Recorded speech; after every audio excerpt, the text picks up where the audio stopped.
chers téléspectateurs, et merci de nous écouter.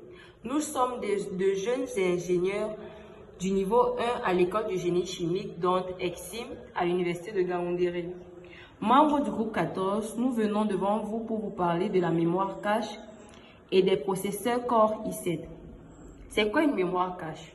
Une mémoire cache est une couche de stockage de données à grande vitesse, généralement transitoire, conçue de telle sorte que ces demandes futures soient traitées le plus rapidement possible et ayant pour objectif d'augmenter les performances de récupération de données tout en réduisant l'accès à la couche de stockage.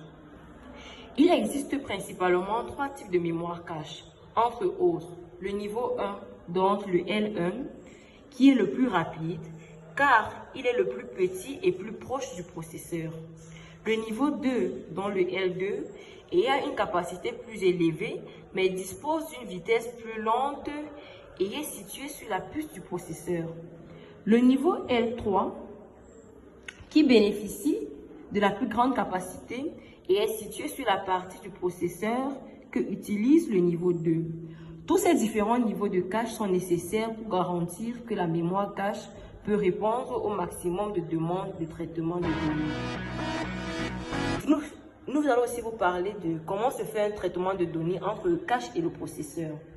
Le cache contenant les copies des données qui sont en mémoire centrale, le processeur lui vérifie avant tout accès à la mémoire si les données ne sont pas présentes dans le cache.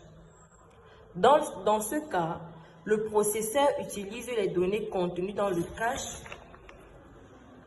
et n'accède pas à la mémoire. Ensuite, nous allons vous parler des processeurs Core i7. C'est quoi d'abord un corps?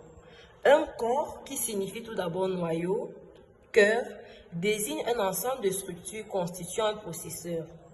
Tandis qu'un processeur Core i7 est une série de processus haut de gamme fabriqués par Intel. Le i7 fait référence à la gamme Core i7 d'Intel. Ces processeurs sont connus pour offrir de hautes performances, une excellente puissance de traitement et sont souvent utilisés dans les ordinateurs de bureau, les stations de travail. Le nombre spécifique après le i7 indique la génération du processeur et peut varier. Par exemple, i7 8700, i7 10700, i7 11700,